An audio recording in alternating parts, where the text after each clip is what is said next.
Hello, am I audible to all? Yes, sir. Yes, sir. Yes, sir. Okay.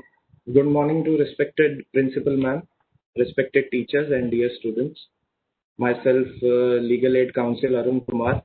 I am empaneled with the District Legal Service Authority, Shadra District, as a Legal Aid Counsel. So I'll be addressing you all today on the topic of various laws relating to the care and protection of children in India, with the special focus on the Juvenile Justice Act of 2015. So before I jump onto the topic, I would like to familiarize you all with two basic and important concepts under our constitution. Does anyone knows what constitution is? What Constitution of India is? Would anyone like to answer what is constitution? Federal. May Hello? Anyone? The set of instructions and rules. Okay. In simple words, let me explain it to you. Constitution is the supreme law of India, which means it is the mother of all laws. There is no law which is above the Constitution. It contains our fundamental rights, our fundamental duties, which you all might have been studying in your school as well, right? Have you studied fundamental rights and fundamental duties? Yes. Are you aware about them? I'll be giving you a brief overview of what our fundamental duties and what our fundamental rights are. Okay? Fundamental rights have been enshrined, have been given, have been mentioned in part 3 of our constitution. Originally हमारे पास 7 fundamental rights होते थे, लेकिन at present हमारे पास 6 fundamental rights हैं.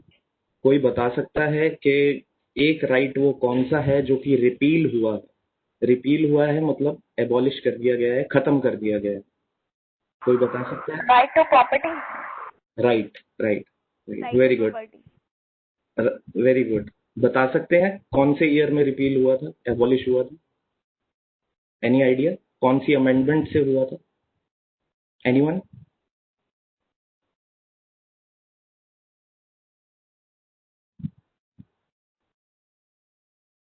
Well, it was amended in the year 1978 by the constitutional amendment, 44th constitutional amendment in the year 1978. Right to property take away कर लिया गया था और उसकी जगह आर्टिकल 300A हमारे कॉन्स्टिट्यूशन में ऐड किया गया. So right to property is no longer a fundamental right. Apart from that हमारे 6 फंडामेंटल राइट्स और हैं एट प्रेजेंट, जो कि हैं right to freedom, right to equality, right to practice freedom of religion, cultural and educational rights, right against exploitation, और last में आता है आपका right to constitutional remedies. Constitutional remedies के अंदर रिट्स वगैरह फाइल होती हैं before the honourable supreme court article 32 के अंदर और before the high court under article 226. अगर किसी का भी कोई फंडामेंटल राइट इन्फ्रिंज हो रहा है, वायलेट हो रहा है, तो वो इस रेमेडी को एक्सरसाइज कर सकते हैं.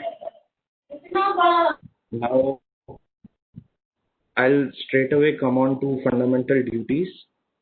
Just to give a brief overview of you all that what our fundamental duties and rights are. Because you all being students, it is necessary कि आपको ये पता होना चाहिए कि fundamental rights और duties क्या हैं. कोई बताना चाहेगा fundamental duties क्या होती हैं? Anyone? The rules and regulations.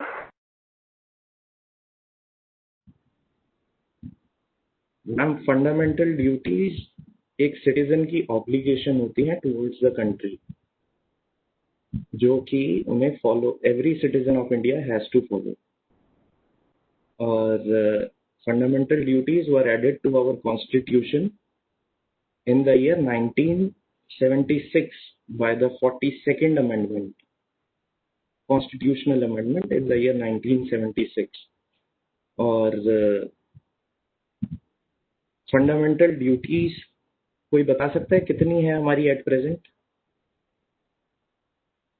11. 11 है, राइट 11 है. 11 fundamental duties we have. Earlier we had only 10 fundamental duties. जो 11th लेटेस्ट ऐड हुई है वो कोई बता सकता है कि कौन सी ऐड हुई है और कब ऐड हुई है? Anyone, any idea?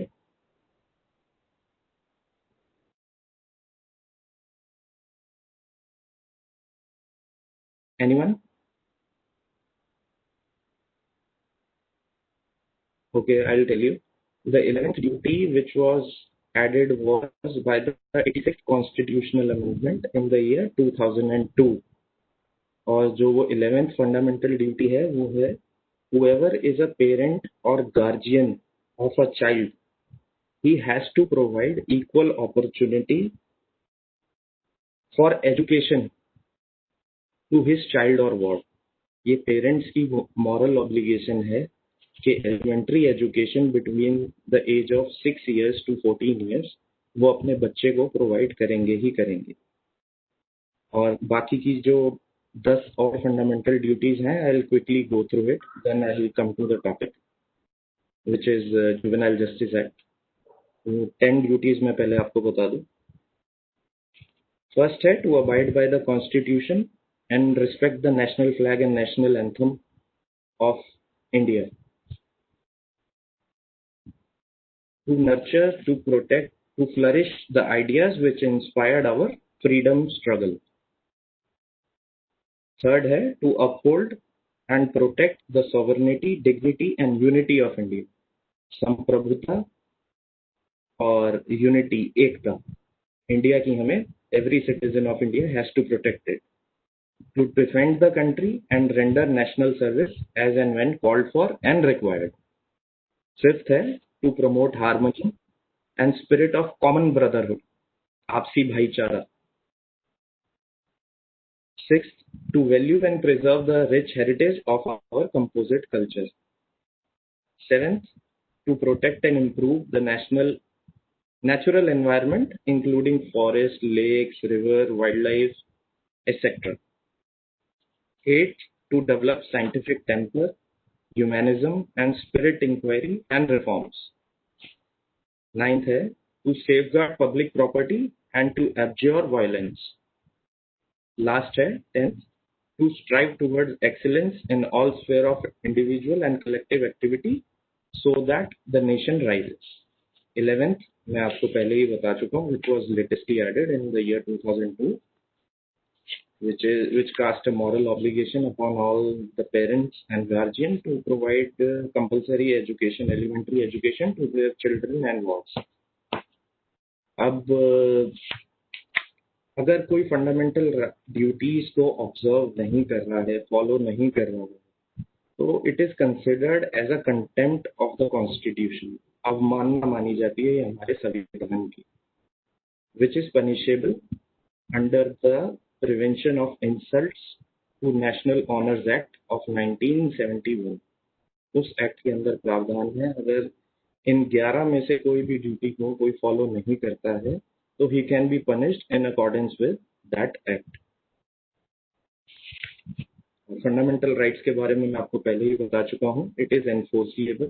एनफोर्सिएबल का मतलब है अगर कोई भी आपका फंडामेंटल राइट इन्फ्रिंज हो रहा है, वायलेट हो रहा है, कोई उसको एक्सरसाइज करने से आपको रोक रहा है, then you can always approach the court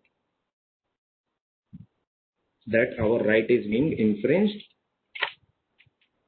Now I'll come to the topic, Juvenile Justice Act. I'll try to keep it as simple and I would try to avoid technical language and sections which could create a problem for you. I'll try to explain the act to you by PowerPoint presentation, and I'll try to keep my language simple. I'll be using Hindi and English both so that you are able to understand it in a better way. Now I'll try to share my PPT with you on the topic of Juvenile Justice Act. Just a second. I'm opening the PPT. Please wait for 2 minutes.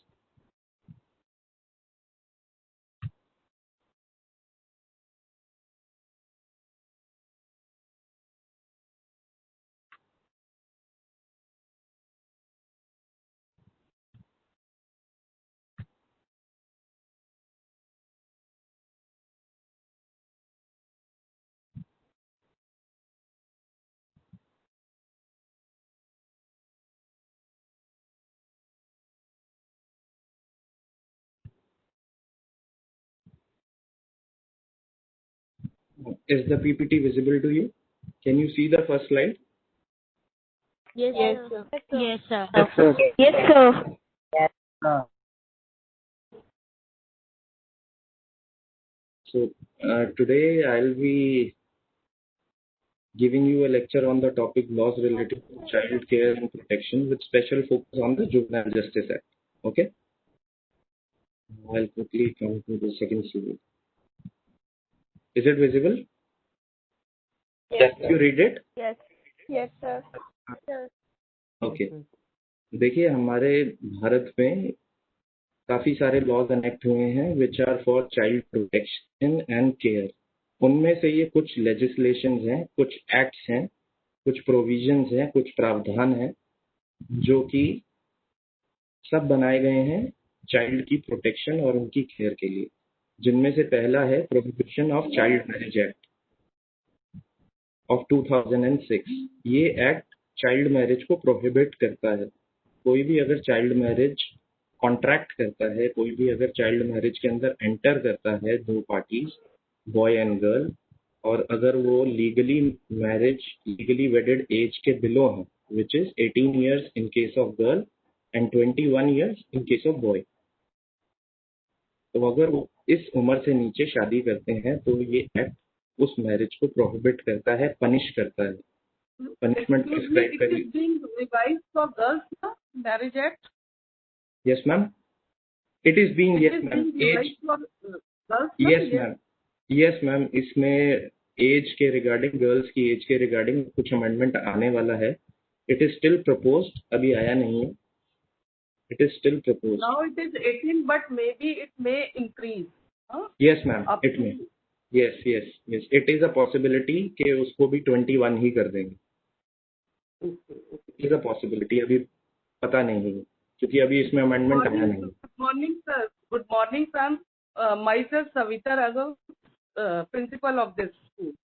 Good morning, Due good to- morning ma'am. Good morning ma'am. I'm privileged to Due meet to you. some I'm urgent privileged. work, I have joined you later. Sorry No for ma'am. that. No issues ma'am, no issues. I'm privileged that you have joined the lecture. I'm privileged. Thank you. Please Okay. carry on. Yes ma'am. First आपने सुन लिया है prohibition of child marriage act 2006. Second है the commission of protection of child rights act of 2005. Protection of child rights, इसके अंदर national commission और state commission for protection of child rights constitute करा जाता है. जो नेशनल कमीशन है that is constituted by the central government. जो state commission है for the protection of child rights that is constituted by the state government. ये juvenile justice care and protection of children act 2015, ये मैं अभी आपको detail में बताऊंगा. The person with disabilities act है 1995 का.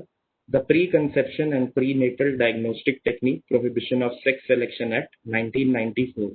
Now this act was enacted by the parliament with a view to control female feticide. Can anyone tell me what is female feticide? क्या समझ जाता है आपको फीमेल फीटिसाइड से?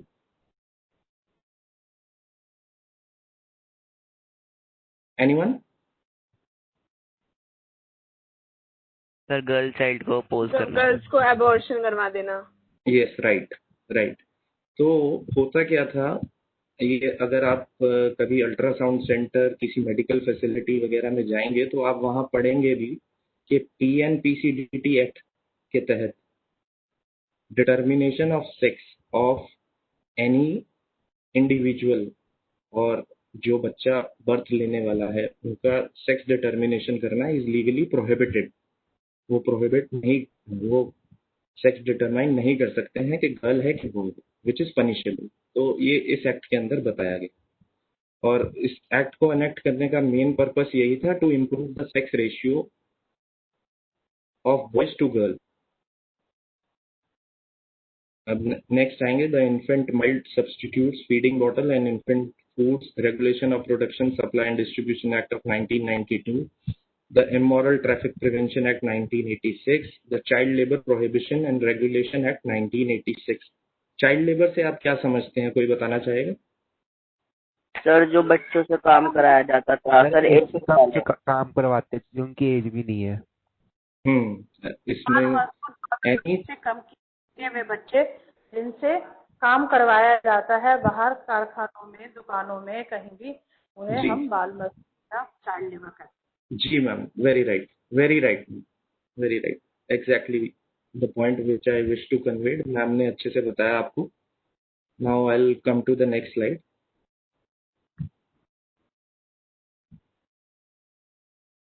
अब नाउ वील सी कि हमें जुवेनाइल जस्टिस एक्ट की जरूरत क्यों पड़ी। Now I have come on to the juvenile justice act. अब जुवेनाइल जस्टिस एक्ट की हमें नीड क्या पड़ी। जुवेनाइल जस्टिस एक्ट जो ओरिजिनली एनेक्ट हुआ था, जो बना था, वो बनाया गया था in the year 2000 bye the parliament. 2000 सन 2000 में बना था, लेकिन इसके अंदर दो बार ही अमेंडमेंट करा गया, 2006 में, 2011 में। बट इट वाज फेल्ट के जो अमेंडमेंट किए गए हैं और जो एग्जिस्टिंग प्रोविजन है एक्ट के अंदर, दे आर स्टिल इनएडिक्वेट और ये प्रॉपर नहीं है to meet the ends of justice. तो इस वजह से नया एक्ट लेके आया गया है 2015 में पार्लियामेंट के द्वारा, जो कि इम्प्लीमेंट करा गया है 15 जनवरी 2016 से। ये एक्ट फोर्स में आया 15 जनवरी 2016 से। और इस नए एक्ट के आने का रीजन ये था, increase in the number of offences being committed by the children. जो जुवेनाइल ऑफेंडर्स थे, जो चाइल्ड ऑफेंस कर रहे थे between the age of 16 to 18, उसके अंदर कंसिडरेबल इंक्रीज हुआ फ्रॉम 2003 टू 2013। और एग्जिस्टिंग एक्ट के अंदर, और दैट टू हीनियस ऑफेंसेस, जघन्य अपराध, संगीन अपराध। तो इस वजह से ये नया एक्ट लेके आया गया है और इसके प्रोविजन अभी हम आगे पढ़ेंगे। I hope you will be able to appreciate it.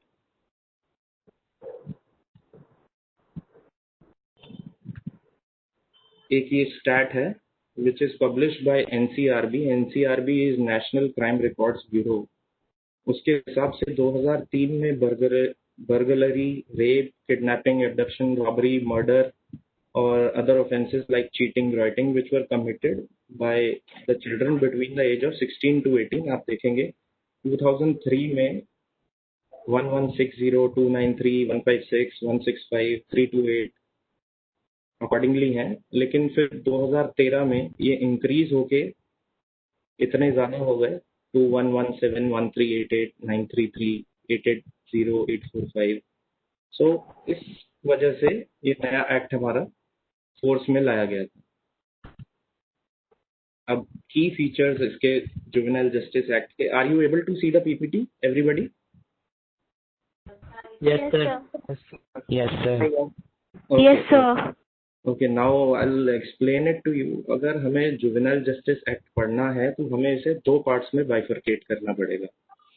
अब चिल्ड्रन, एक पार्ट है children in conflict with law. ऐसे बच्चे जो कि कोई अपराध करते हैं और जो 18 साल से कम है,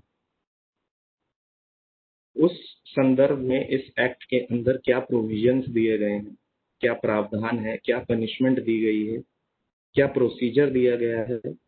एक पार्ट तो एक्ट का ये है और दूसरा पार्ट एक्ट का ये है कि जो ऐसे बच्चे हैं, मान लीजिए अबेंडेंड चाइल्ड हैं, ऑर्फन्स हैं, सरेंडर्ड चाइल्ड है, child in need of care and protection है, मतलब जिन बच्चों को केयर और प्रोटेक्शन की रिक्वायरमेंट है, मिसिंग चाइल्ड है, ऐसे चाइल्ड्स के लिए इस एक्ट के अंदर क्या प्रोविजन दिया गया है हम आगे डिस्कस करेंगे. But first I would like to explain you what is children in conflict with law. First of all आपको चाइल्ड का मतलब पता है? चाइल्ड कौन होता है? एनीवन? बच्चा अच्छा child is any child is any person who is below the age of जो 18 साल से कम हो. हाँ, below the age of 18 years child उसे कहा जाता है. Child in conflict with law वो तब बन जाता है जब वो कोई ऑफेंस कमिट करता है which is punishable under the Indian penal code, जिसे आईपीसी कहते हैं. कोई भी ऑफेंस अगर चाइल्ड कमिट कर रहा है तो उसे children in conflict with law कहा जाता है. जो ऑफेंस कमिट करेगा चाइल्ड वो 3 तरीके के हो सकते हैं. हीनियस ऑफेंस जो मैंने आपको पहले बताया, जघन्य अपराध, संगीन अपराध. इसके अंदर पनिशमेंट इज फॉर इम्प्रिजनमेंट, जेल की पनिशमेंट हो सकती है 7 साल तक की, 7 years और मोर. सीरियस ऑफेंसेस होते हैं, ये भी हमारे section 2 subsection 54 of the act में डिफाइंड है. सीरियस ऑफेंसेस वो जिनमें 3 से लेके 7 साल तक की सजा हो सकती है. पेटी ऑफेंसेस जो कि which are punishable with imprisonment for a term which would be below 3 years. Now coming on to the next slide.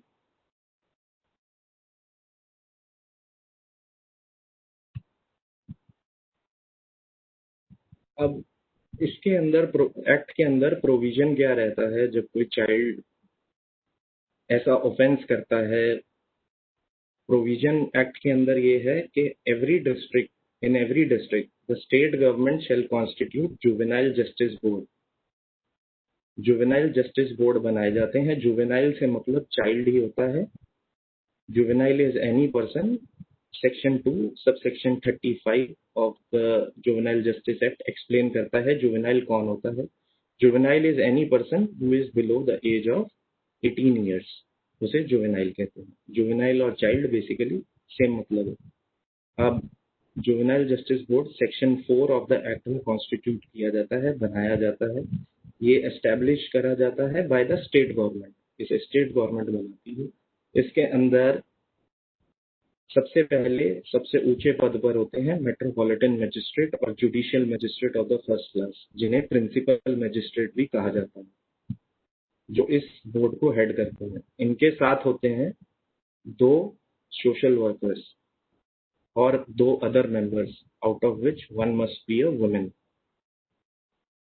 और अदर मेंबर जो होगा, दूसरा मेंबर जो होगा, it must be a social worker working in the field of child development, education, health, training for the past 7 years. 7 साल से उनकी इस फील्ड के अंदर महारत होनी चाहिए, तभी he is entitled या she is entitled to become a member of the board. मैं नेक्स्ट स्लाइड पे आता हूँ. और ये जो मेन फंक्शन है इस बोर्ड का वो भी मैं आपको बताता हूँ. जो मेन फंक्शन है इस जुवेनाइल जस्टिस बोर्ड का is to conduct an inquiry. जब भी इनके पास child in conflict with law पेश किया जाता है, अब एक चाइल्ड है उसने ऑफेंस कर दिया, अब उन्हें प्रोड्यूस कहाँ करा जाएगा? उन्हें प्रोड्यूस करा जाता है before juvenile justice board. Juvenile justice board फिर इंक्वायरी इनिशिएट करता है कि क्या सर्कमस्टांसेस थे कि बच्चे ने ऑफेंस कमिट करा, क्या एंटीसीडेंट्स थे, क्या फैमिली बैकग्राउंड था कि बच्चे ने किस वजह से ऑफेंस कमिट की. ये रीजन है कि इंक्वायरी कंडक्ट की जाती है एक्ट के अंदर by the juvenile justice board. Next slide पे आता हूँ. सेक्शन 10 ऑफ द एक्ट कहता है apprehension of child alleged to be in conflict with law. अब अगर किसी चाइल्ड ने ऑफेंस कर दिया है तो उसको अरेस्ट करना या एप्रीहेंड करना, इसका प्रोविजन सेक्शन 10 में दिया है.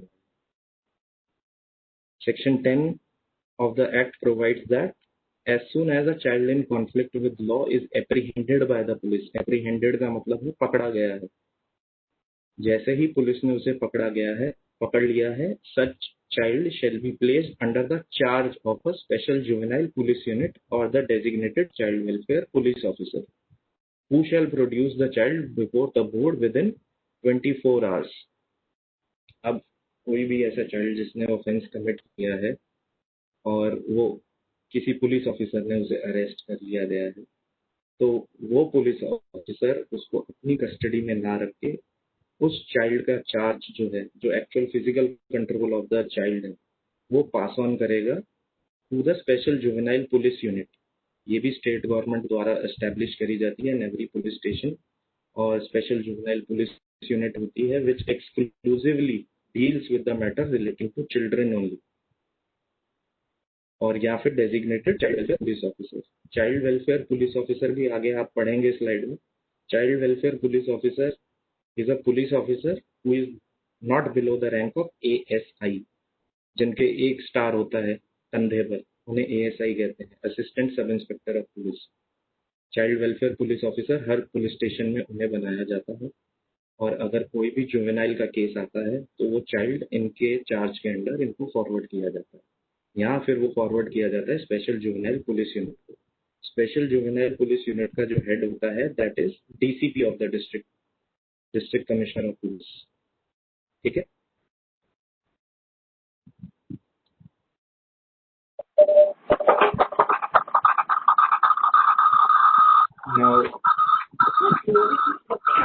Now I explain it to you right. I would explain to you the right to bail of a child in conflict with law. Section 12 of the Act ये कहता है whenever a child in conflict with law, ऐसा कोई भी बच्चा जिसने कोई अपराध किया है, when he is brought before the board, जब वो बोर्ड के सामने लाया गया है, he may be released on bail, उसको बेल जमानत दे दी जा सकती है, या फिर he could be placed under the supervision of a probationary officer. Probationary officer भी चाइल्ड वेलफेयर ऑफिसर होते हैं. या फिर जो बोर्ड है वो बेल को डिनाई भी कर सकता है, लेकिन अगर बोर्ड बेल को डिनाई कर रहा है, मना कर रहा है कि हमने बच्चे को बेल नहीं देने है, देन द ऑर्डर जो बोर्ड पास करेगा it must be a reasoned order.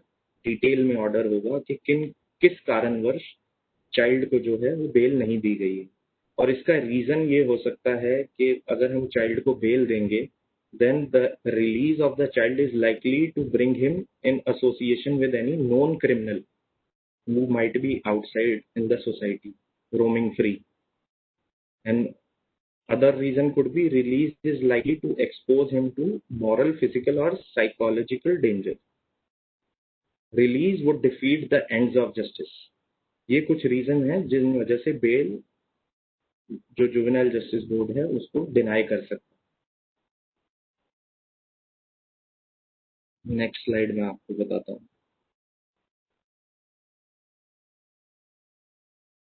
अब it is the duty of the police officer, it is the duty of the special juvenile police unit, it is the duty of the child welfare police officer जिसके भी charge के under बच्चा arrest हुआ है, apprehend किया गया है, वो इंफॉर्मेशन देगा to the parents and guardian of the child. The parents and the guardian of such child shall be informed that your child has been apprehended by us and he would be produced before such and such juvenile board, juvenile justice board of this district. तो आप उस district पे approach कीजिए. The probation officer, or if no probation officer is available, a child welfare police officer for preparation and submission of a social investigation report. जब child को apprehend किया जाता है और बोर्ड के सामने पेश किया जाता है तो बोर्ड डायरेक्शन दे सकता है चाइल्ड वेलफेयर पुलिस ऑफिसर को कि आप एक social investigation report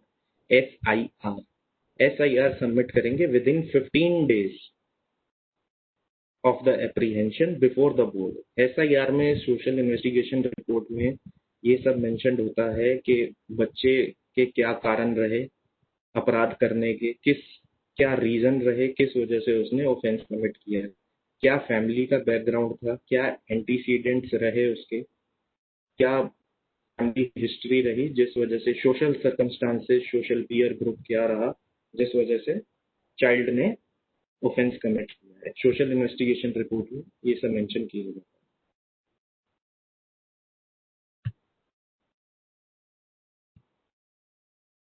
Now, in case of a heinous offense which is committed by a person, which is committed by a child between the age group of 16 to 18 years, now he will be examined by the Juvenile Justice Board to assess if the crime has been committed as a child or as an adult. इसका मतलब ये है, और section 15 of the juvenile justice act कहता है pre assessment. Pre assessment एक ऐसे बच्चे की जो कि 16 से 18 साल के एज ग्रुप में है और उसने हीनियस ऑफेंस कमिट करा है। हीनियस ऑफेंस मतलब रेप, मर्डर, तो उसमें एक प्री असेसमेंट कैरी आउट करता है जुवेनाइल जस्टिस बोर्ड, एक प्री इंक्वायरी करता है कि सोशल सर्कमस्टांसेस क्या रहे कि जिस वजह से बच्चे ने ये इतना जघन्य अपराध कमिट किया या इसको अंजाम दिया। तो इसको करने के लिए, इस इंक्वायरी को करने के लिए, इस प्री असेसमेंट को करने के लिए द जुवेनाइल जस्टिस बोर्ड जो है, it can take the help of social experts and psychologist जो डायरेक्ट करेंगे कि बच्चे की साइकोलॉजी क्या रही होगी at the time of commission of offence.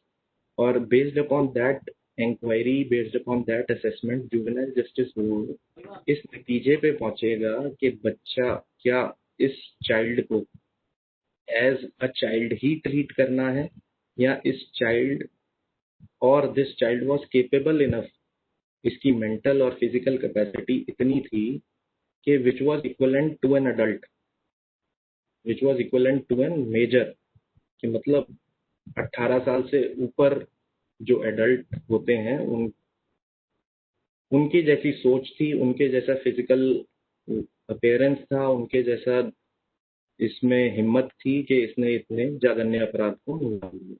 So this is the pre-assessment report which is submitted by the board. Now, if in the pre-assessment report board ये mention करता है कि जो बच्चा है although he is between the age group of 16 to 18, लेकिन he should be treated as an adult, तो वो जो केस चलेगा वो फिर जुवेनाइल जस्टिस बोर्ड से ट्रांसफर होके चिल्ड्रन कोर्ट में आ जाएगा। चिल्ड्रन कोर्ट का प्रोविजन भी दिया गया है एक्ट के अंदर, which is under section 19। Section 19 of the act कहता है चिल्ड्रन कोर्ट एस्टैब्लिश होंगी। चिल्ड्रन कोर्ट एक सेशन कोर्ट होती है जिसके अंदर अगर बोर्ड इस ओपिनियन का है, अपनी प्री असेसमेंट रिपोर्ट में बोर्ड ये कहता है the child is capable of being tried as an adult, तो केस जो है वो चिल्ड्रन कोर्ट में चलेगा। Now next slide. अब आफ्टर इंक्वायरी कंडक्ट कर ली बोर्ड ने। Inquiry is conducted with regard to age, के चाइल्ड की क्या एज रही होगी at the time of commission of offence, और क्या फिजिकल, क्या मेंटल कैपेसिटी थी, क्या फैमिली बैकग्राउंड, क्या एंटीसीडेंट्स थे, क्या सोशल फैक्टर्स थे which led to the child committing the offence. इन सब इंक्वायरी के बाद कुछ फाइनल ऑर्डर्स हैं जो बोर्ड पास कर सकता है under section 18 of the act. ये कुछ जो ऑर्डर्स हैं वो मैं आपको बता देता हूँ क्या क्या ऑर्डर पास कर सकता है board in respect of a child in conflict with law. The board may allow the child to go home after advice and counselling to the parents and guardian of the child. Board कहेगा ठीक है बच्चा घर जा सकता है, लेकिन counselling के बाद, उसकी काउंसलिंग भी और पेरेंट्स की काउंसलिंग भी। Direct the child to go to group counseling. Again, same thing है. Order the child to perform community service. Order the child or parent or guardian of the child to pay fine. जुर्माना भी लगा सकता है board on the child and on the parents. To be released on probation of good conduct and place him under the care of the parent, guardian or fit person on executing a bond. जो board है बच्चे को release भी कर सकता है provided जो उसके पेरेंट्स हैं वो एक बॉन्ड एग्जीक्यूट करें with the board that the child will keep good behavior once he is released, and जो ये bond होगा that shall be executed, that can be executed for a maximum period of 3 years. 3 साल से ज्यादा का bond आप नहीं ले सकते बच्चे से या उसके गार्जियन से. Send the child to a special home for a maximum period of 3 years. In addition to any such order, the board may also pass an order to attend the school, to attend a vocational training center, to attend a therapeutic center, undergo a de-addiction program. Next slide. अब act के अंदर कुछ fundamental principle दिए गए हैं which shall be implemented by the central government, by the state government, by the board, by the child welfare committee. इन सब principles को observe करना in the implementation of the provisions of the act. It is necessary for the central government, state government, by the juvenile justice board, by the child welfare committee to implement all these principles. ये principles मैं आपको read out कर देता हूँ. Principle of presumption of innocence, principle of dignity and work, principle of participation, principle of best interest, principle of family responsibility, principle of safety, positive measures, principle of non-stigmatizing semantics, principle of non-waiver of rights, principle of equality and non-discrimination, principle of right to privacy and confidentiality.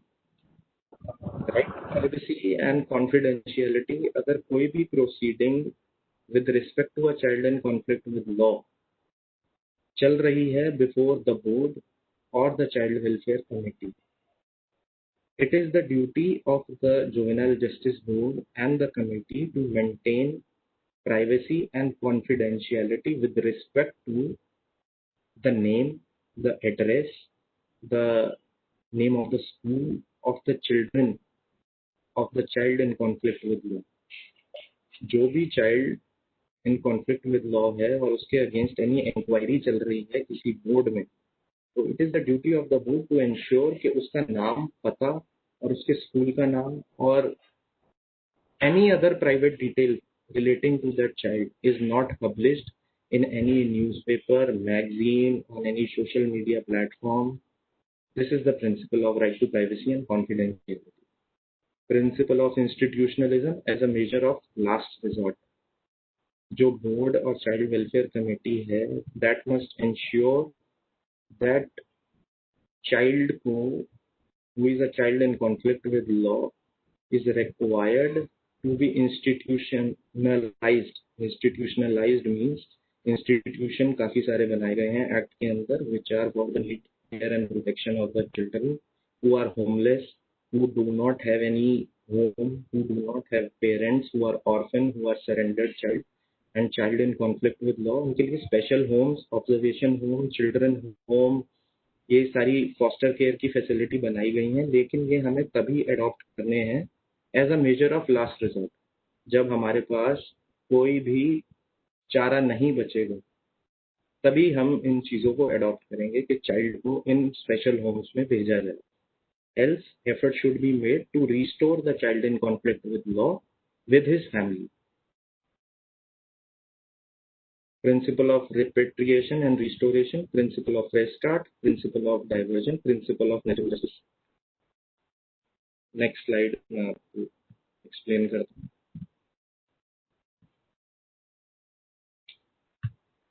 अब कुछ act के अंदर offences दिए गए हैं against the children. जो child हैं, जो चिल्ड्रन हैं, उनके अगेंस्ट क्या क्या ऑफेंसेस हो सकते हैं. Disclosure of identity of the children without reasonable cause, मैं आपको पहले ही बता चुका हूँ. अगर child in conflict with law है, उसके अगेंस्ट कोई इंक्वायरी चल रही है बोर्ड में, तो अगर कोई भी ऐसा person who is associated, who is employed in the juvenile justice board, जो डिस्क्लोज करता है चाइल्ड से रिलेटिंग कोई भी इंफॉर्मेशन आउटसाइड पब्लिश करता है, देन ही shall be punishable such person जिसने वो इंफॉर्मेशन लीक करी है विद इम्प्रिजनमेंट जेल हो सकती है अप टू 6 months और फाइन ऑफ 2 लाख रुपीज या दोनों हो सकते हैं। 6 महीने की जेल भी और 2 लाख रुपए का जुर्माना भी। Cruelty inflicted upon the child by the person having the actual charge. Any person who has the actual charge of a child in any special home, in any children home, any observation home, any foster care या किसी भी institution में which is registered under the act, वो child रह रहा है और उसमें काम करने वाले किसी कर्मचारी ने उस बच्चे के साथ क्रुएलिटी करी है, उसे मारा पीटा है, देन सच पर्सन, जिस भी कर्मचारी ने ऐसा किया होगा, he shall be punishable with imprisonment, jail होगी उसे 3 साल तक की या फाइन ऑफ, ये 11 लाख नहीं है, सॉरी, इट इज 1 लाख होगी, 1 लाख रुपए का जुर्माना और 3 साल की सजा या दोनों। Employment of child for begging. कोई बेगिंग का मतलब बता सकता है? What is begging? बेगिंग से क्या समझते हैं? एनीवन? भीख मांगना। सर भीख मांगना। Right. Section 2 subsection 8 of juvenile justice act कहता है बेगिंग इज द सॉलिसिटिंग और रिसीविंग ऑफ पब्लिक आर्म्स, मतलब रहमत की भीख, रहमत जो भी पब्लिक रहम करके देते, दैट इज बेगिंग। तो अगर कोई भी ऐसा ग्रुप, ऐसा गैंग या कोई इंडिविजुअल पर्सन चाइल्ड को यूटिलाइज करता है, एम्प्लॉय करता है for the purpose of begging, कभी आप रेड लाइट पे देखते भी होंगे, जैसे गाड़ियां रुकती होंगी तो कुछ बच्चे भीख मांगने आ जाते हैं, ठीक है ना? तो वो जो बच्चे भीख मांगने आ जाते हैं, अगर तो उनके पेरेंट्स के अलावा किसी और ने उन्हें एंगेज करा हुआ भीख मांगने के लिए ऑन अ डेली बेसिस, तो that person shall be punishable with imprisonment for a term which may extend to 5 years and 1 lakh रुपए का जुर्माना, 5 साल की जेल और 1 लाख रुपए का जुर्माना। Whoever gives intoxicating liquor, any narcotic drugs or any psychotropic substances. अब कोई भी एडल्ट, कोई भी ऐसा person who is having the charge of a child gives any alcohol, any narcotic drugs देता है, अल्कोहल देता है और जबरदस्ती बच्चे को पिलाने की कोशिश करता है या पिलाता है, तो ऐसे पर्सन को 7 साल की जेल और 1 लाख रुपए का जुर्माना। अब एनी पर्सन, नेक्स्ट है, any person who uses a child for the purpose of vending, peddling, carrying, supplying any intoxicating liquor और narcotic drugs. Any person who is using a child for the purpose of supplying, ले जाने के लिए, अपने पास रखने के लिए, बेचने के लिए, अगर किसी चाइल्ड का यूज हो रहा है for the purpose of selling alcohol और कोई ड्रग्स, तो that is punishable, such person shall be punishable, जिसने उसे चाइल्ड को एम्प्लॉय करा है for a period of 7 years and 1 lakh rupees का फाइन होगा। Now exploitation of a child employ. अब चाइल्ड एम्प्लॉय की एक्सप्लॉयटेशन, आपने एक चाइल्ड इंडक्ट करा हुआ है, किसी ने चाइल्ड को एम्प्लॉय करा हुआ है who is below the age of 14 years, आपने एम्प्लॉय भी करा हुआ है, आप उससे काम भी ले रहे हैं, लेकिन आप उसको इन रिटर्न ऑफ दैट काम you are not paying him any fees, you are not paying him any remuneration, आप उसका रेम्यूनरेशन जो है अपने पास विद होल्ड करके रखते हैं, अपने पास जमा करके रखते हैं, जबकि वो आपको उस चाइल्ड को पे करना चाहिए। तो इस कंडीशन में जो भी ऐसा व्यक्ति ऐसा अपराध करता है, he shall be punishable with imprisonment with jail for a term of 5 years and 1 lakh rupee fine. Excuse me, sir. Yes. Child labor is not allowed. तो ये अलाउ कैसे किया गया चाइल्ड को? मैम ये अलाउ नहीं करा गया है, ये अलाउ नहीं करा गया है, ये ऑफेंसेस अगेंस्ट चिल्ड्रन, चिल्ड्रन के अगेंस्ट अपराध हो सकते हैं या क्या होते हैं, तो it is a kind of offense, it is not it is not something which has been allowed by the act. नहीं, एक्चुअली क्या है, आप कह रहे हो कि किसी बच्चे को उन्होंने एम्प्लॉय किया और उसको पेमेंट नहीं दी, तो ये ऑफेंस है। तो एम्प्लॉय नहीं, मान लीजिए मेरी एक फैक्ट्री है, वहाँ कुछ भी कोई हजार्डियस काम होता है, मैंने एक चाइल्ड को एंगेज कर लिया, सड़क से मैंने उठाया, उसे काम सिखाया और उसे कहा कि आगे से आपको ये काम करना है मेरी फैक्ट्री में, और वो जो चाइल्ड है that is below the can this be done by you? जी ये कर सकते हैं, ये हम कर सकते हैं किसी? जी बिल्कुल। भी तो राइट है ना, उसका भी तो राइट है कि वो कैसे उसे हम रख सकते हैं। मैम इसीलिए तो उसका राइट जो एक्सरसाइज होगा वो इसी एक्ट के अंदर तो होगा। अब अगर मान लीजिए मैंने उसे एम्प्लॉय करा है, ऐसे मैंने एंगेज कर दिया, मैं उससे डेली बेसिस पे काम करवाता हूँ और उसको उसके बदले में कुछ पेमेंट नहीं करता, उसे कोई रेम्यूनरेशन नहीं देता और उसकी जो भी अर्निंग होती है वो मैं अपने पास ही रख लेता हूँ उसे देने की बजाय। सो मेरे ऊपर जो ऑफेंस होगा, मैं आपसे थोड़ा डिस्कस करूंगी because I am not clear about it. Because तो ये कह रहे हैं ना कि child has been given the right to get the education in this year, in this age, तो वो कर लेंगे तो फिर तो उसकी वो राइट को तो हम वायलेट कर रहे हैं। मैम तभी तो ये ऑफेंस है, तभी तो ऑफेंस बनेगा मेरे अगेंस्ट। अब पूरी दुनिया में अच्छे लोग तो होते नहीं, कुछ बुरे भी होते हैं, तो वो ऐसे काम करवाते हैं। अब जो मैंने एंगेज करा और मैंने उनसे ऐसा काम करवाया तो मेरे को 5 साल की सजा हो सकती है। और आप लेते हैं, आप बच्चे से लेते हैं तो आप करेंगे, एजुकेशन दिलवाएंगे, ये आपकी ड्यूटी है ना? Ma'am your voice is not clear, क्या कह रहे हैं, रिपीट करेंगे? मैंने ये कहा जैसे बच्चा कोई मिलता है हमें तो हम उसको काम पे ना लगाकर उसको हम एजुकेशन दिलवाएं। Yes right. अभी मैं उस पर भी आऊंगा कि अगर आपको बच्चा मिलता है ऐसा कोई जो भी अबैंडन्ड चाइल्ड है, सरेंडर्ड चाइल्ड है, तो उसके अंदर क्या प्रोविजन है, एक्ट के अंदर क्या प्रोविजन है कि हमें ऐसे बच्चे के साथ क्या करना है, उस बच्चे को कहाँ डायरेक्ट करना है, वो भी आगे प्रोविजन। ठीक है सर, ओके, वो भी मैं एक्सप्लेन करूंगा तब आप। मैं वही तो कह रही हूँ, वो तो मुझे माइक कौन सा पता चल रहा है अभी भी।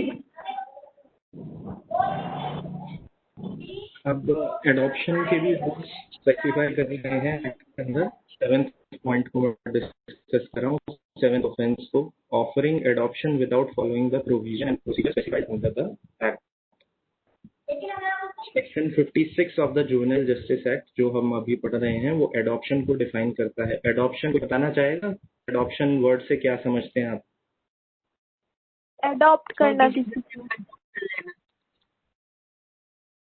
गोद लेना, उनसे बिलोंग ना करता हो उसको गोद ले लेना। Right right right right. Adoption एक ऐसा प्रोसेस है जिससे एडॉप्टिव चाइल्ड का सारा रिलेशन सीवियर हो जाता है, सेपरेट हो जाता है फ्रॉम हिज बायोलॉजिकल पेरेंट्स, और उसके नए रिलेशन, नए टाइज अपने एडॉप्टिव पेरेंट्स के साथ एस्टेब्लिश हो जाते हैं, जिसमें उसे एडॉप्ट किया होता है। सारे ties from the date of adoption उसके साथ एस्टेब्लिश हो जाते हैं अपने एडॉप्टिव पेरेंट्स के साथ। अब एडॉप्शन का प्रोसीजर स्पेसिफाइड है एक्ट के अंदर, और अगर उस प्रोसीजर को कोई भी एडॉप्शन करते वक्त फॉलो नहीं करता है तो any such person shall be liable to imprisonment of 3 years और फाइन ऑफ 1 लाख, या फिर दोनों। 3 साल की सजा भी हो सकती है और 1 लाख रुपए का जुर्माना भी हो सकता है। अब सेलिंग और buying of child, any person who buys और sells, procures a child for any purpose, किसी भी पर्पस के लिए खरीदारी करता है, लेन देन करता है, चाइल्ड को खरीदने के लिए दूसरे को पैसे देता है, he shall be punishable for imprisonment which may extend to 5 years or fine of 1 lakh rupees. Corporal punishment by the person in charge or employee in a child care institution, use of child by a militant group or other adults.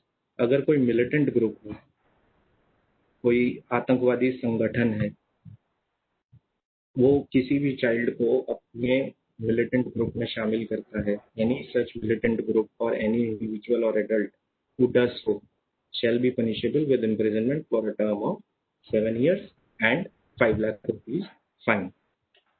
Next slide. अब act act ये कहता है, अगर जो पीछे हमने अभी offence पढ़े, if they are committed against a disabled child, अगर एक तो committed against child who is physically mentally healthy. Now if these offences जो हमने पीछे पढ़े, इनमें से अगर कोई भी offence is committed against a disabled child जो फिजिकली किसी एलिमेंट से सफर कर रहा है, then any person who commits an offence against a disabled child shall be liable to twice the punishment. जो हमने पनिशमेंट पीछे पढ़ी उसकी दुगनी उसके ऊपर इन्फ्लिक्ट होगी।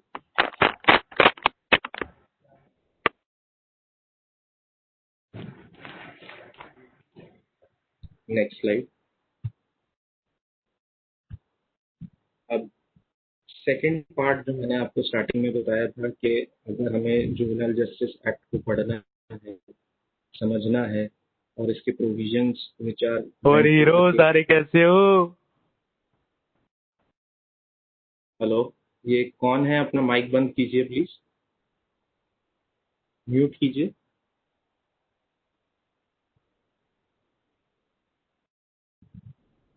जो मैंने आपको स्टार्टिंग में बताया था कि अगर इनके अगेंस्ट हम कुछ नहीं कर पाते हैं सर, इस तरह के डिस्टर्बेंस मिलते हैं जी, जो मीटिंग हम होल्ड करते हैं। चल रहे हैं क्या? कैवेंटर चल रहे? ये आप प्लीज जो भी स्टूडेंट्स हैं आप अपना माइक म्यूट पे रखिए। Please speak when you are only asked to speak, otherwise हमें पढ़ना वढ़ना नहीं है। हैं? प्लीज आप अपने जो भी क्वेश्चंस हो after the session you can add it in your chat box. कोई भी क्वेरी हो वो आंसर करी जाएगी, but you should mention it in the chat box. आप बीच में सेशन के दौरान जो बच्चे पढ़ना चाहते हैं आप उन्हें तंग ना करें। अब मैंने जैसे कि आपको स्टार्टिंग में बताया था कि जुवेनाइल जस्टिस एक्ट को अगर हम समझना चाहते हैं तो it has been bifurcated into two sections, two parts. एक तो उन बच्चों को केटर करता है, उन चाइल्ड को केटर करता है जुवेनाइल जस्टिस एक्ट जिन्होंने कोई ऑफेंस करा है, जो हम पीछे पढ़ चुके हैं, child in conflict with law कहा था जिसे। अब हम उन बच्चों पे आएंगे जिनको केयर और प्रोटेक्शन की रिक्वायरमेंट है। अब ऐसे बच्चे जो हमें सड़क पे घूमते हुए मिल जाते हैं, जो अनाथ हैं, जिनके माँ बाप ने छोड़ दिया है, जिनको सरेंडर कर चुके हैं, जो मिसिंग चाइल्ड हैं, और मिसिंग चाइल्ड ऐसे हैं कि जिनके काफी टाइम ट्रेसिंग के बाद भी उनके पेरेंट्स नहीं मिल पाए हैं, इधर टू द पुलिस और to the child welfare committee, trace नहीं कर पाई है। तो उन चाइल्ड के केयर और प्रोटेक्शन के लिए एक्ट के अंदर क्या प्रोविजन दिए गए हैं ये अब हम डिस्कस करेंगे। फर्स्ट ऑफ ऑल मैं आपको बता दूं, child in need of care and protection कहते किसे हैं? सर कैवेंटर चल रहे हो दूध पीने? हाँ, सेशन के बाद चलेंगे। कौन बोल रहा है बताइए?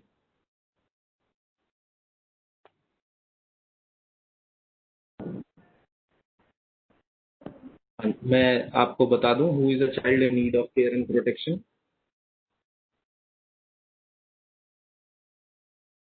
Any child would said to be a child in need of care and protection if he is at imminent risk of marriage before attaining the age of marriage। अब जिस बच्चे की मैरिज, सोलेमनाइज मैरिज कराने जा रहे हैं पेरेंट्स उसके या उसकी फैमिली, बट अभी लीगली वेडेड एज उस बच्चे ने अटेन ही नहीं करी है, देन ही is a child in need of care and protection. उस चाइल्ड की हमें केयर और प्रोटेक्शन करनी पड़ेगी, हमें नहीं, child welfare committee. Child welfare committee constitute होती है जो कि इन सारी प्रोसीडिंग्स को और इन सारे एस्पेक्ट्स को देखती है। Any child who is homeless और abandoned and who does not have a permanent place of abode. Permanent place of abode मतलब जिसके पास परमानेंट रहने का कोई ठिकाना नहीं है। Any street child, forced labour और बेगार, abused, tortured, neglected and exploited child, mentally or physically challenged child, having incapacitated parents or no parents। अब जिस चाइल्ड के पेरेंट्स हैं लेकिन वो इनकैपेसिटेटेड डिक्लेयर कर दिए गए हैं by the child welfare committee, incapacitated मतलब ना तो उनके पास फाइनेंशियल फंड्स हैं, ना ही physically they are capable of maintaining their child, और या फिर ऐसे चाइल्ड जिनके कोई पेरेंट्स ही नहीं, जो अनाथ हैं, जो ऑर्फन हैं, उन चाइल्ड्स को नीड केयर, उन चाइल्ड्स को केयर और प्रोटेक्शन की रिक्वायरमेंट है which is provided under this act. Missing और रन अवे चाइल्ड, ऐसा बच्चा जो गुम हो गया है, जो खो गया है, अपने माँ बाप से सेपरेट हो गया है, और आफ्टर ड्यू ट्रेसिंग उसके लगाओ आज के मैच पे कौन आफ्टर ड्यू ट्रेसिंग वो पेरेंट नहीं ट्रेस हो पा रहे हैं उस चाइल्ड को, तो he said to be missing child. Runaway child वो होता है, section 26 of the act runaway child explain करता है। Runaway child is a child who was residing in a child care institution like a special home, observation home, children home by the order of the board। Juvenile justice board ने order करा कि ये बच्चा इस special home में रहेगा during inquiry, और वो उस चिल्ड्रन होम, उस स्पेशल होम से भाग जाता है, तो he said to be a runaway child. Abused, tortured or exploited for the purpose of sexual abuse or illegal act, vulnerable and is likely to be inducted into drug abuse or trafficking, abuse for unconscionable gains, victim of natural or man-made calamity। ऐसा कोई भी बच्चा जो natural calamity या man-made calamity से सफर करा है, जिसने he shall be provided due care and protection under the juvenile justice act. Natural calamity आपकी कुछ भी हो सकती है, अर्थक्वेक हो सकता है, फ्लड्स हो सकती हैं, ड्रॉट हो सकती है, तो things like that, war situation हो सकती है। Next slide. अब ऐसे बच्चों को देखने के लिए, ऐसे बच्चों की देखरेख के लिए एक्ट के अंदर प्रोविजन करा गया है कि जो स्टेट गवर्नमेंट है, they should create a child welfare committee for every district. Child welfare committee इन्हें CWC कहा जाता है। They are constituted, they are established by the state government, और एक्ट के अंदर प्रोविजन है that is mentioned in section 27 of the act. Child welfare committees constitute करी जाएंगी which would deal exclusively with the matters relating to children in need of care and protection। Child welfare committee में total 5 members होते हैं, जिनमें से एक chairperson होते हैं और 4 अदर मेंबर्स होते हैं who shall be expert in the field relating to children। जैसे मैंने लास्ट भी एक्सप्लेन करा था अभी प्रीवियस स्लाइड में कि उन्हें एक्सपीरियंस होना चाहिए of at least 7 years in dealing with matters relating to child education, child health and child education, and at least out of those 4 members, one should be a woman।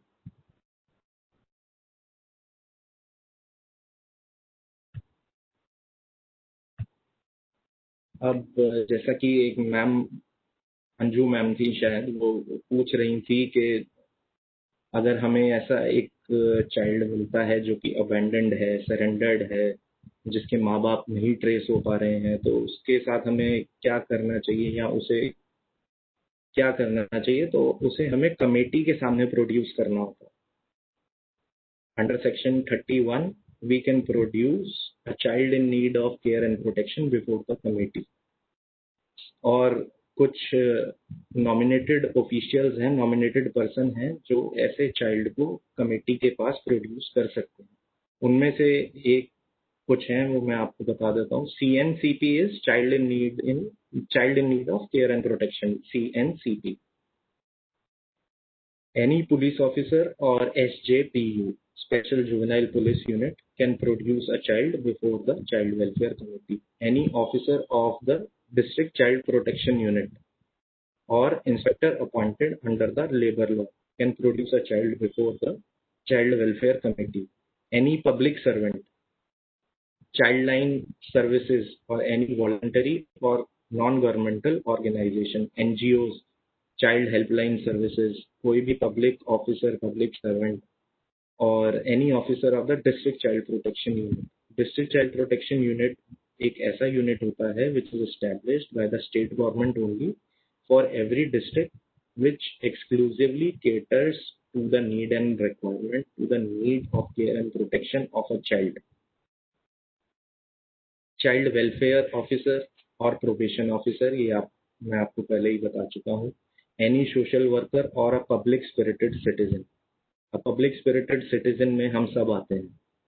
If we have a sense of humanity, if we have a sense of public spirit towards the society, so हम भी उस child को committee के पास लेके जा सकते हैं कि he requires care and protection. Any nurse, doctor और management of a nursing home, hospital और maternity home, they can also produce a child in need of care and protection before the committee.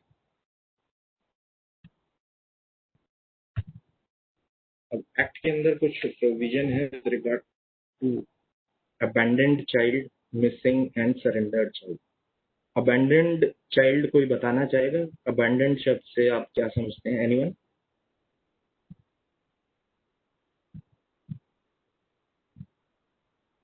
जो child adult नहीं है. नहीं. Anyone else? छोड़ा हुआ दिया गया हो. यस मैम, रिपीट करेंगे. Hello. Abandoned child section 2 subsection 1 of the act abandoned child को एक्सप्लेन करता है. As per the act abandoned child वो है. सर कुकर में से चने किसने निकाले?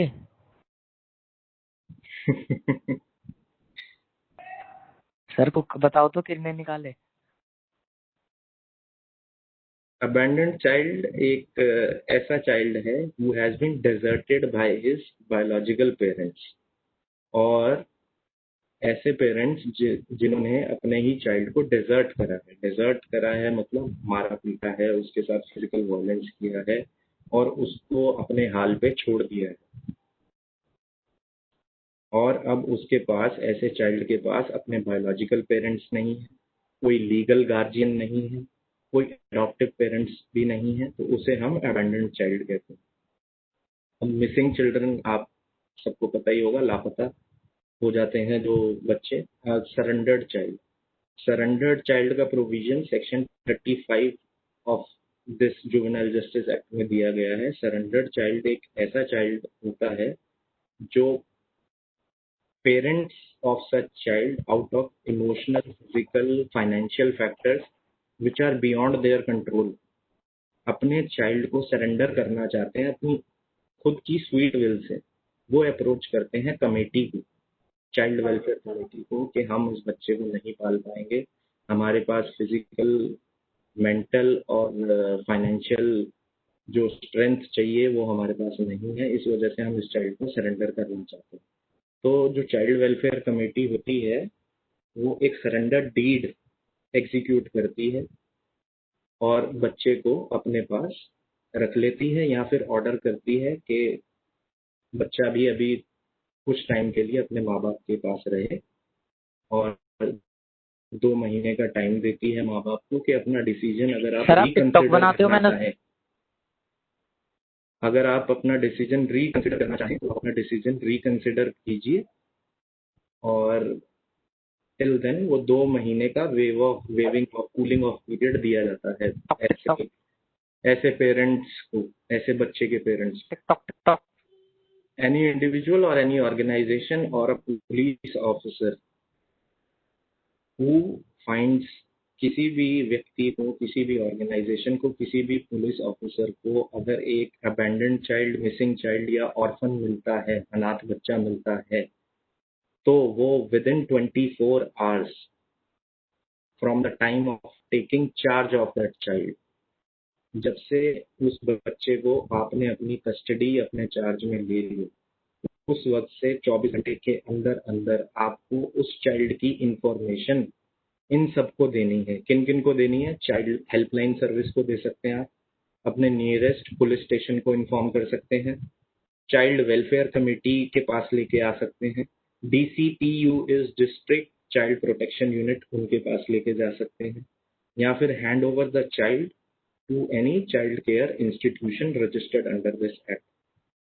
चाइल्ड केयर इंस्टीट्यूशन बहुत सारे प्रोवाइड करे गए हैं इस एक्ट के अंदर, जो कि होते हैं ओपन शेल्टर, एक है ओपन शेल्टर, एक है ऑब्जर्वेशन होम, एक है स्पेशल होम, एक फॉस्टर केयर की भी प्रोविजन दिया गया है। तो आप वहाँ कहीं भी इनको ऐसे बच्चे को हैंड ओवर कर सकते हैं।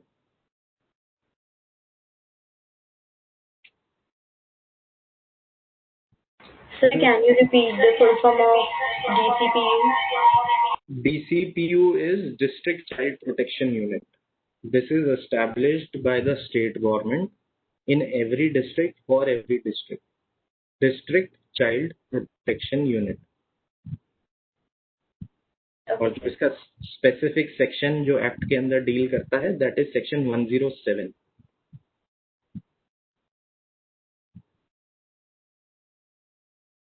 ठीक है, is that okay? Yes, sir. अगर हम मान लीजिए आपको ऐसा कोई बच्चा मिलता है who is missing, who is abandoned, और आप उसको अपने चार्ज में ले लेते हैं, अपनी कस्टडी में ले लेते हैं, लेकिन 24 घंटे तक उसकी इंफॉर्मेशन जो पीछे मेंशन किए गए इंस्टीट्यूट या पुलिस स्टेशन या चाइल्ड हेल्पलाइन सर्विसेज पे नहीं देते हैं, तो वो एक अपराध माना जाएगा. Then you would be considered as an offender and such offence shall be punishable with imprisonment. इसमें जेल हो सकती है अप टू 6 months और फाइन ऑफ 10,000 रुपीज. अब सरेंडर चाइल्ड मैं ऑलरेडी आपको एक्सप्लेन कर चुका हूँ. अगर आप नेक्स्ट पॉइंट पढ़ेंगे मेरी स्लाइड में, if any parent or guardian wishes to surrender a child, he shall produce the child before the child welfare committee. The committee on satisfaction will cause a surrender deed to be executed by the parent or guardian. Sir आप TikTok बहुत अच्छी बनाते हो. The parent or guardian shall be given 2 months time to reconsider their decision. Sir TikTok बहुत अच्छी बनाते हो आप.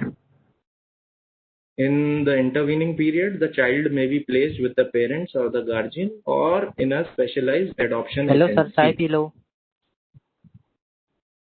ये मैं आपको पहले ही एक्सप्लेन कर चुका हूँ. इसका प्रोविजन सेक्शन 35 में of the act, juvenile justice act section 35, जो मैं आपको प्रीवियस स्लाइड में एक्सप्लेन कर चुका हूँ.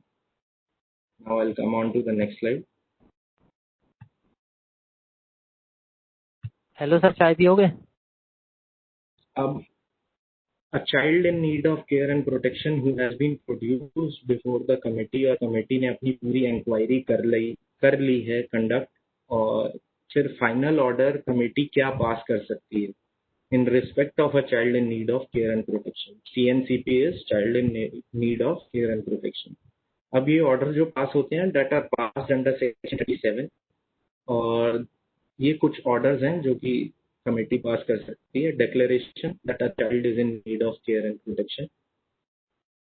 एक डिक्लेरेशन इस इफेक्ट के कि इस बच्चे को केयर और प्रोटेक्शन की रिक्वायरमेंट है, ये ऑर्डर कमेटी पास कर सकती है. Restoration of the child to parents or guardian or the family. बच्चे को वापस अपने पेरेंट्स और गार्जियन या फिर कोई भी फैमिली मेंबर को वापस सौंप सकती है.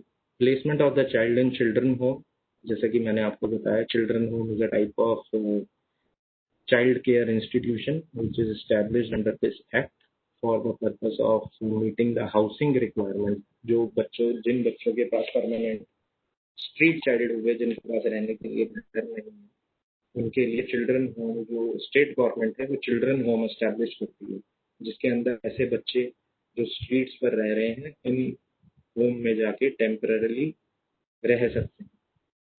Placement of the child in children home or fit facility or specialized adoption agency for adoption. Placement of the child with the fit person. Foster care भी मैंने explain करा है. Foster care कोई बताना चाहेगा क्या समझते हैं foster care से? Foster care से आप क्या समझते हैं? Anyone?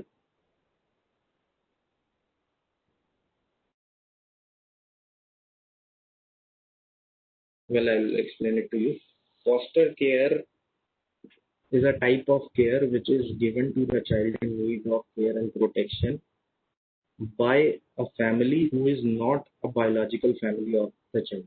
बायोलॉजिकल पेरेंट्स नहीं होते हैं उस फैमिली में, लेकिन जो डोमेस्टिक एनवायरनमेंट क्रिएट किया जाता है चाइल्ड के रहने के लिए, that is created by another family apart from the biological parents of the child, उसे फॉस्टर केयर कहते हैं. Declaration that the child is legally free for adoption under section 38. Child is legally free for adoption भी मैं आगे explain करूंगा आपको next slide में.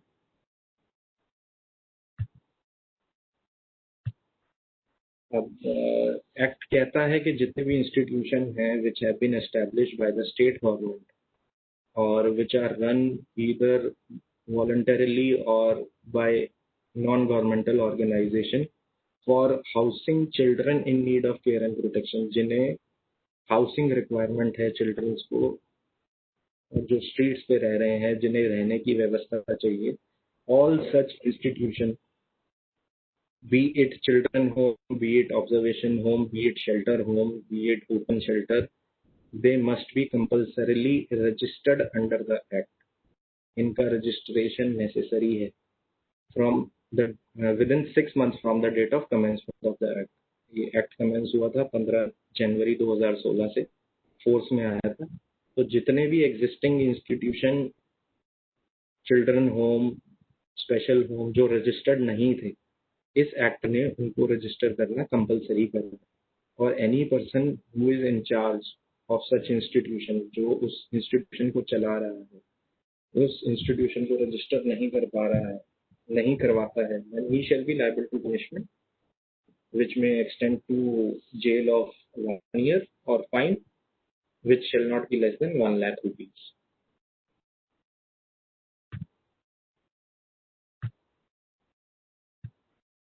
Presumption and determination of age.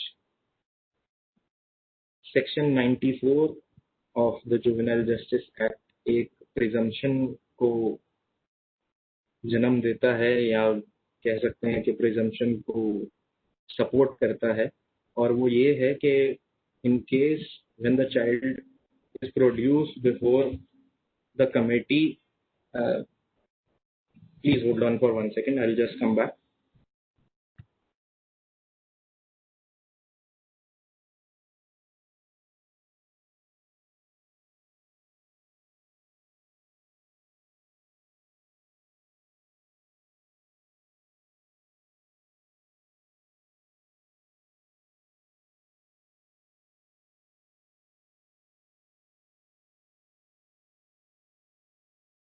Sorry for the interruption.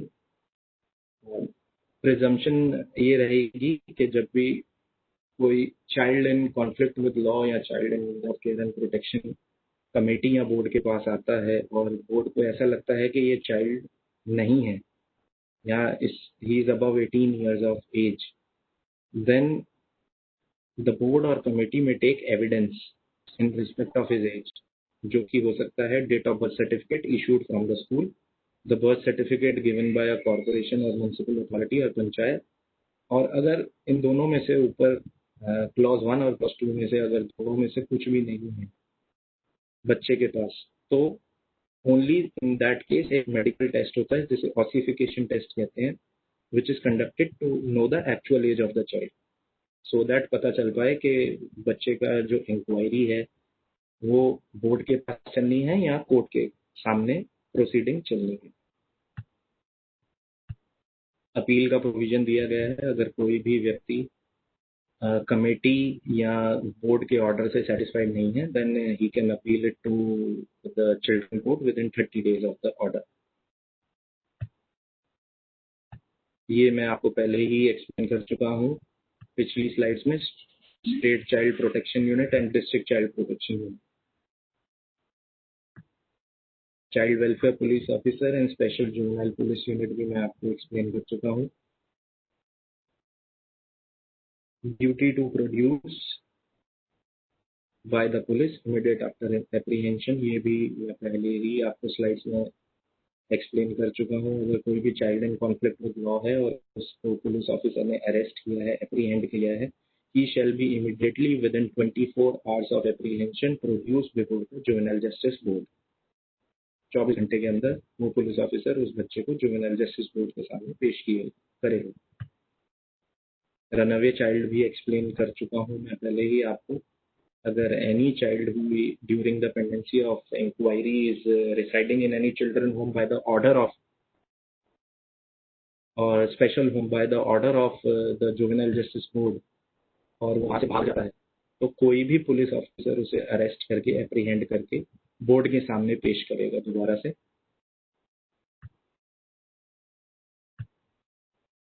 ये कुछ प्रोटेक्शंस हैं जो दिए गए हैं the child in conflict with law and child in need of care and protection under the act. Handling by special juvenile police unit ये आप पढ़ चुके हैं। Handcuffing of juvenile and child prohibited, हथकड़ी नहीं लगाई जाएगी बच्चे को। Police should not be in uniform and all procedures should be child friendly. Child juvenile cannot be kept in jail or lockup. No death penalty or life imprisonment without the possibility of release. Proceeding are informal, participatory and private. ये भी मैं आपको बता चुका हूँ। Parents to be involved in juvenile processes. Right to legal aid. No joint trial of a juvenile with an adult. Information about a juvenile cannot be released to media. ये भी मैं आपको बता चुका हूँ। Thank you. Now any questions you have, you can put it in the chat box.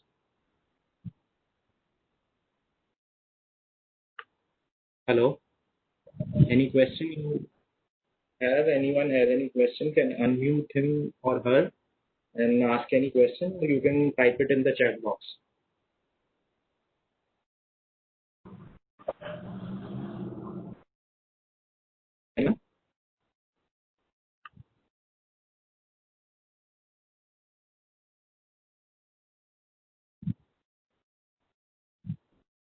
Anyone? Any teacher, any student? Sir I have a doubt. Yes. Sir अगर कोई क्या कहते हैं चिल्ड्रन ने किसी क्राइम कर दिया तो फिर क्या वो जॉब के लिए अप्लाई कर सकता है? बिल्कुल जॉब के लिए अप्लाई कर सकते हैं। ऐसी कोई भी प्रोविजन नहीं है एक्ट के अंदर जो कि आपका राइट टू जॉब या राइट टू वर्क आपसे वापस ले सके। Thank you.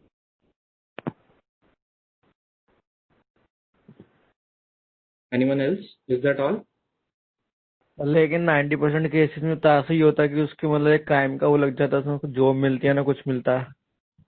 नहीं, ऐसा कुछ नहीं है। अगर आप चाइल्ड में 16 से 18 के बीच में है तो 18 साल से कम है तो योर इंक्वायरी ट्रायल आपका नहीं चलता है। Juvenile justice board is not a regular court.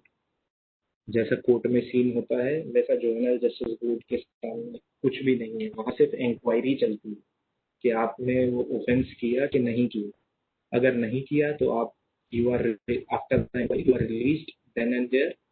अगर ऐसा लगता है कि आपने ऑफेंस किया है तब juvenile justice board order pass करता है और उसके अंदर भी फाइन का प्रोविजन दिया गया है, काउंसलिंग का प्रोविजन दिया गया है। बच्चे की काउंसलिंग होगी, फाइन पे करने के लिए बोल सकते हैं पेरेंट्स को या बच्चे को, इससे ज्यादा और कुछ भी नहीं। It is only those cases of heinous offences के केसेस में जैसे रेप या मर्डर हो गए। It is only in those cases के board after the inquiry if satisfied जो चाइल्ड है he should be treated, he should be tried as an adult, तब उसका जो प्रोसीडिंग है वो रेगुलर कोर्ट के सामने आती है। अदरवाइज तो बोर्ड इंक्वायरी करके छोड़ देता है। हाँ जी। Anyone else? सर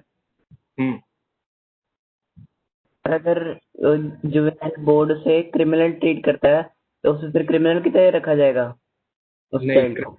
नहीं, क्रिमिनल की तरह नहीं रखा जाता है। अब इंक्वायरी जो कंडक्ट करता है during the pendency of the inquiry, आप किसी बच्चे ने अपराध किया, वो बोर्ड के सामने उसको पुलिस लेके आई तो जो बोर्ड है वो ऑथराइज करता है, ऑर्डर करता है कि इस बच्चे को इतने टाइम के लिए इस स्पेशल होम या ऑब्जर्वेशन होम, उसे जेल नहीं कहते, ऑब्जर्वेशन होम में रखा जाएगा। तो during the pendency of the inquiry वो बच्चा वहीं रहता है, ऑब्जर्वेशन होम, जेल नहीं होती है। और अगर इंक्वायरी के बाद जब फाइनल डिसीजन पास करना होता है तब बोर्ड ऑर्डर पास कर सकते हैं, फाइन का, काउंसलिंग का और एक्सक्यूज मी सर। जी मैम। अगर एक बच्चा, एक जुवेनाइल जो है बिलो 18 कोई ऑफेंस कमिट करता है after the age of majority, after the age of this minority, जब वो मेजर होता है 18 ईयर्स के बाद, वो जॉब अप्लाई करता है, तो उसमें उस जॉब जब भी एप्लीकेशन दी जाती है, सिलेक्शन प्रोसेस होता है, तो उसमें एक पुलिस वेरिफिकेशन का वो होता है प्रोसेस में कुछ स्टेज, राइट? जी जी जी। उस वेरिफिकेशन में बच्चे का क्या स्टेटस होगा? मैम उसके अंदर अगर तो he had committed an offense, बच्चे ने ऑफेंस कमिट करा था when he was a minor below 18 years of age, और 18 साल के बाद वो जॉब अप्लाई कर रहा है, he should mention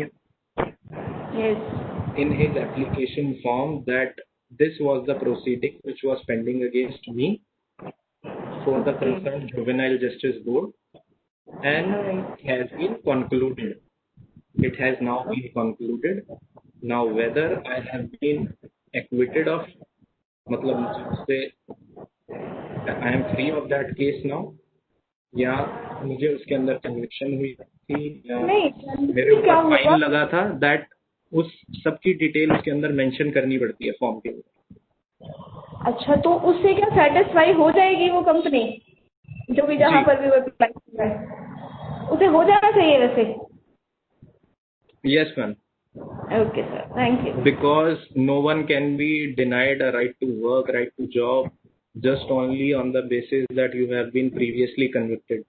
Yeah, if you have been acquitted as well. What? चलिए मैं तो conviction के केस में बात कर रहा हूँ। अगर acquittal हो जाता है, मान लीजिए केस ही ये प्रूव नहीं हो पाता कि बच्चे ने genuinely वो offense किया भी था कि नहीं किया था, उस केस में क्या? उस केस में क्या? जी। Thank you. Anyone else? Sir. Hello, you're not.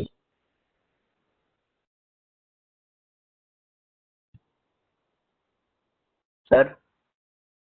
Okay. Yes. Hello. Sir yes, अगर yes. जो उसका ऑब्जर्वेशन पीरियड है वो मतलब जैसे 17 से 18 का होने वाला हो, तो वो जो ऑब्जर्वेशन का पीरियड है वो 18 तक आ जाए, तो फिर उसके बाद उसे जेल जाना पड़ता है या फिर रिलीज कर देते हैं? ये गुड पॉइंट है आपका, काफी अच्छा पॉइंट है। इसके अंदर सेक्शन 5 है एक्ट का, जो कि साफ साफ ये कहता है कि जब ऑफेंस कमिट हुआ था, the child was below the age of 18 years. अब ड्यूरिंग इंक्वायरी वो 18 साल का हो गया, तो क्या अब उसे नॉर्मल कोर्ट में ट्रांसफर कर देंगे? उसे नॉर्मल कोर्ट में ट्रांसफर नहीं किया जाएगा।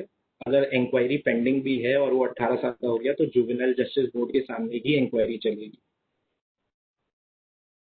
Okay sir, thank you. Even अगर वो मेजर हो गया है तो भी। Okay, that will be all from my side. I hope all your queries have been answered. Sir observation period कितने दिन का होता है इनका? इंक्वायरी डिपेंड करती है, एक्ट के अंदर लिखा हुआ है, it shall be completed within 4 months from the date of first apprehension. जब पुलिस ने आपको फर्स्ट टाइम अरेस्ट किया है और बोर्ड के सामने पेश किया है, तो उस तारीख से 4 महीने के अंदर बोर्ड के ऊपर ऑब्लिगेशन है कि उसे इंक्वायरी अपनी कंप्लीट करनी है। Sir thanks. ठीक है, okay sir, I will take your leave now. I hope everything has been answered. Thank you sir, thank you so much.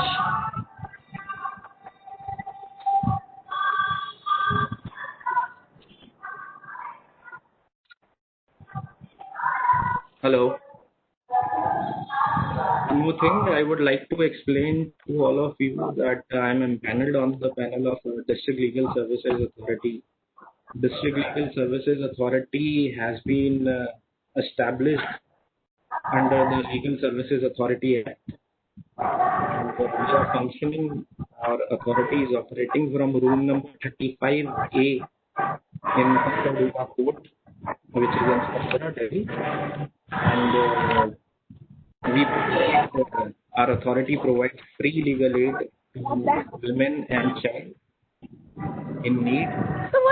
Any women, any child who requires, who is in need of legal consultation, legal remedies, and any women who requires a legal consultation, any child who requires a counseling, it is all done at DLSA Shadra office.